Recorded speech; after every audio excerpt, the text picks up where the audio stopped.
बरसात का मौसम बीमारियों को आमंत्रित करने का मौसम होता है, क्योंकि इस मौसम में बारिश से कई स्थानों पर जल जमाव, कीचड़ व गंदगी से पैदा होने मच्छर व बैक्टीरिया बीमारियां फैलाते हैं। इसके अलावा मौसम में नमी के कारण बैक्टीरिया अधिक पनपते हैं, जो पानी और खाद्य पदार्थों को दूषित कर शरीर की बीमारियों का कारण बनते हैं। डेंगू बुखार भी मच्छरों के काटने से ही फैलता है, लेकिन डेंगू फैलाने वाले मच्छर साफ पानी में पनपते हैं, इस बात का विशेष ध्यान रखें।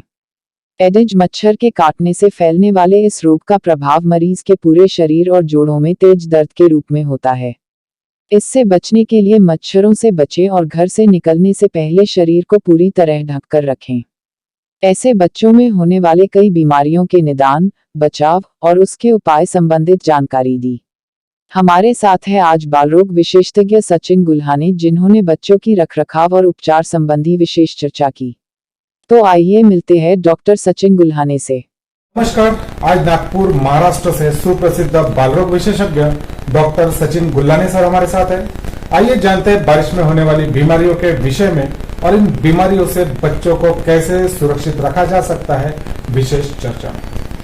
सर, अगर बरसात के मौसम की बात करें तो बरसात के मौसम में बच्चों में होने वाली मुख्य कौन कौन सी बीमारियां होती है और उसमें से सबसे घातक बीमारी कौन सी साबित हो सकती है? देखिए, बारिश के दिनों में जब नमी बढ़ जाती है और टेम्परेचर समर के बाद कम हो जाता है, तो बेसिकली एक खुशनुमा वातावरण बैक्टीरिया और वायरसेस के लिए तैयार हो जाता है। सबसे ज़्यादा जो बीमारियां है वो वायरल कहलाती है, जहाँ पे वायरल फीवर है, वायरल फेरेंजाइटिस है, ब्रोंकाइटिस है, वायरल निमोनियाज है ना, वायरल गैस्ट्रोएंटराइटिस है, ये भी आते हैं। और सबसे ज़्यादा जो आजकल चर्चा में है वो बीमारी है डेंगू। डेंगू एक वायरल बीमारी है जो वैसे तो माइल्ड बीमारी कहलाती है, पर उससे काफ़ी हद तक शरीर के जो अंग है उस पर बुरा असर भी हो सकता है और काफ़ी बार तो बच्चों की जान तक जा सकती है। तो it is one of the major concern now day that dengue is a very emerging disease.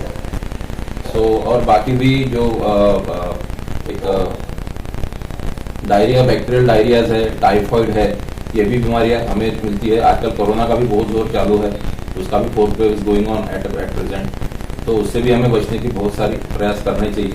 Dengue एक सौम्य तरीके की वायरल बीमारी है। डेंगू का वायरस होता है जिसे हम डेंगू वायरस बोलते हैं, उसके 4 प्रकार होते हैं और मुख्यतः ये बीमारी मच्छरों से फैलती है। एडिस इजिप्टी नाम का जो एक मच्छर होता है, इस मच्छर की खासियत ये है कि ये साफ पानी में अपने अंडे डालते हैं, जिससे कि लार्वा तैयार होते हैं और उससे ये पनपते हैं।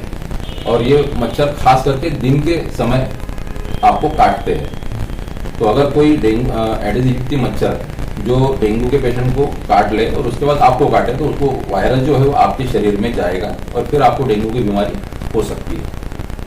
अब मुख्यतः ये जो है ये बारिश के दिनों में ही देखा जाता है, क्योंकि टेम्परेचर कम होता है। साफ पानी जहाँ पे भी होगा, जैसे हम जो गमले रहते हैं उसमें पानी जमता है, कूलर की टंकियों में पानी जमता है, कुछ पड़े हुए टायर है जिनमें पानी जमा हो, तो ऐसे पानी में ये खास करके ये मच्छर अपने अंडे डालना प्रीफर करते हैं और ये दिन के समय काटते हैं और दिन के समय ही बच्चे भी घर में होते हैं। तो उसी वजह से छोटे बच्चे और औरतें इससे ज़्यादा अफेक्ट होते हैं, जिसकी वजह से डेंगू का प्रमाण इन एज ग्रुप में ज़्यादा होता है। सबसे पहले इन जनरल जो वायरल बीमारी में होता है, जैसे बुखार आना, ठंडी लग के बुखार आना, पर डेंगू का बुखार यूजुअली 102, 103, 104 यानी हाई ग्रेड फीवर की तरह होता है।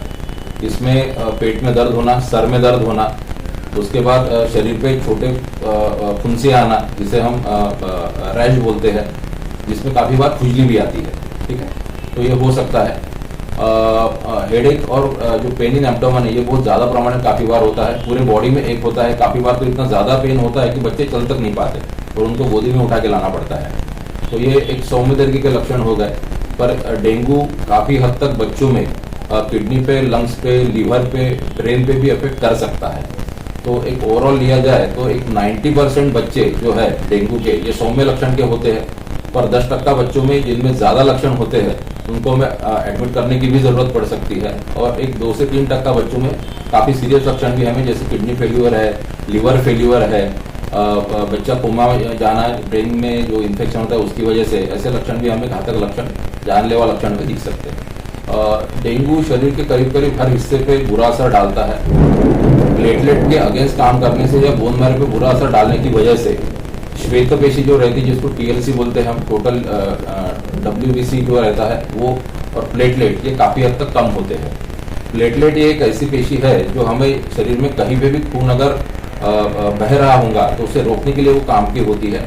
वो वहाँ पे प्लेटलेट एग्रीगेट होते, जम जाते और एक खट्टी बना के वहाँ पे वो ब्लीडिंग रोकने की कोशिश करते हैं। अब मान लीजिए अगर ये बुरा असर का ऐसा है कि डेंगू अगर प्लेटलेट कम करता है तो उसकी वजह से शरीर में कहीं से भी खून का बहाव शुरू हो सकता है। कहीं ब्रेन में खून जम सकता है, छाती में खून जम सकता है, पेशाब में खून जा सकता है, हमारे संडास में खून जा सकता है, और खून जहाँ भी बहना चालू हो जाएगा वहाँ पे हमें जानलेवा हमारे ऊपर उसके इफेक्ट हो सकते हैं। डेंगू एज अर्ली एज 1 या 2 दिन में भी डायग्नोस हो सकता है, जिसमें डेंगू के जो वायरल पार्टिकल्स है NS1 एंटीजन बोलते हैं, ये 24 से 48 घंटे में भी डायग्नोस हो सकते हैं। और उसमें IgG एंटीबॉडीज और IgM एंटीबॉडीज ये भी उसमें ऐड करते हैं। IgM एंटीबॉडीज यूजुअली 5 से 7 दिन के बीच में आते हैं और IgG antibodies usually 15 to 21 days के बीच में आती है। तो यूजुअली जब डेंगू का बच्चा हमारी तरफ आता है और उसको टोटल जो उसका CBC रहता है, total leucocyte count, platelet count, haemoglobin, ये भी हम करते हैं। डायग्नोसिस के लिए हम उसका एलाइजा का तपास भी करते हैं, और एक डेंगू सीरोलॉजी जिसमें NS1 antigen, IgG IgM antibodies ये भी हम करते हैं। और ज़्यादा जानलेवा लक्षण होंगे तो फिर liver function test, kidney function test ये भी हमें करने होते हैं। पर अफकोर्स बच्चा तब एडमिट होता है तो वो हॉस्पिटल में हो जाते हैं। डेंगू बेसिकली एक वायरल डिसीज है और आम वायरल की तरह इस पर भी कोई कन्फर्मेटरी ट्रीटमेंट नहीं होता है, तो हमें सिम्टोमेटिकली ये मैनेज करना होता है। 90% बच्चे माइल्ड सिम्टम से ही ग्रसित होते हैं और उनका ट्रीटमेंट आप थोड़ा सा घर पे या डॉक्टर की सलाह से घर पे कर सकते हैं। जैसे बुखार है तो हम पैरासीटामोल देंगे, खुजली है तो कुछ हम सिट्रिजिन या कुछ और दवाई देंगे, थोड़ा सर्दी खांसी होगा तो जो रूटीन सर्दी खांसी की दवाई वो हम दे सकते हैं। कभी गैस्ट्रो के लक्षण दिखे तो हम उसे प्रोबायोटिक दे सकते हैं। तो इस तरीके कुछ जनरल जो है उसका हाइड्रेशन में अच्छा रखना होता है कि डिहाइड्रेशन ना हो, BP कम ना हो, उसी के लिए हमें उन्हें ओरली अच्छा हाइड्रेशन देना चाहिए, शरबत देना चाहिए, हम पानी देंगे, दूध देंगे। खाना थोड़ा हमें बेटर रखना चाहिए क्योंकि एनर्जी उनको प्रोवाइड करनी पड़ती है पूरे सिस्टम से लड़ने के लिए। पर अगर बच्चा ज़्यादा उनके लक्षण है, जैसे उसका BP डाउन हो रहा होगा, उनके प्लेटलेट मान लो 50-60 हज़ार 40 हज़ार के नीचे आ रहे होंगे, उनके लीवर पे कुछ असर है, किडनी पे सूजन है या किडनी की वजह से बॉडी पे सूजन आ रही है, बच्चा कोमा में जा रहा है, ऐसे कुछ जानलेवा लक्षण होंगे तो ऐसे बच्चों को हमें तुरंत अस्पताल में एडमिट करना होता है। काफ़ी बार उन्हें ICU में भी एडमिट करना पड़ता है, जो बच्चे शॉक में जाते हैं, जिसे हम डेंगू शॉक सिंड्रोम बोलते हैं। तो वहाँ पे फिर इनको पूरा जो इलाज है वो अपना ICU में चलता है और वो हिसाब से उनको दवाई दी जाती है। देखिए, सबसे पहले तो हमें ये मच्छर के काटने से होती है, तो सबसे पहले तो हम एक प्रयास करें कि मच्छर पैदा ही ना हो या उनका जो ब्रीडिंग प्लेस है वो हम नष्ट करें।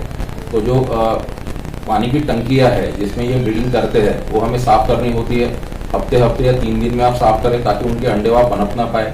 अगर गमले में पानी है तो पानी कम डालें या उसको आप रेगुलरली डिस्कार्ड करें। कुछ फटे टायर होंगे या कहीं और पानी जमता होगा पॉन्ड्स वगैरह में तो उसको आप थोड़ा भरें और ये अवॉइड करने की कोशिश करें। That is first thing. Secondly, इसके अलावा भी मच्छर पैदा हो जाते हैं तो वो ना काटे, है ना। तो एक सबसे बहुत ही इम्पोर्टेंट और एक बहुत ही ईजी तरीका है, बच्चों को आप फुल शर्ट और फुल पैंट पहना के दीजिए, पैर में सॉक्स पहनाइए ताकि मच्छर को काटने के लिए जगह ही ना बचे। तो उससे क्या होता है कि बच्चे थोड़ा कम अफेक्ट होंगे। और नंबर 3, सेकेंडली, अगर मान लो इसके अलावा भी बच्चे को डेंगू हो जाता है तो सबसे पहले हम डरे नहीं। ये बहुत ही सौम्य तरीके की बीमारी है, इसमें डेथ रेट हार्डली 1 to 1.5% ही होता है। 90% जो बच्चे हैं वो घर में ही ठीक होते, 10% बच्चों को एडमिट करना पड़ सकता है। उसमें के 2 या 3% बच्चे जो है वो सीरियस होते हैं और हार्डली 1 या 1.5% बच्चों में ही जान को खतरा होता है। तो इसके लिए जो इनिशियल ट्रीटमेंट है वो घर में भी आप बुखार के लिए, थोड़ा सर्दी खांसी के लिए कर सकते हैं।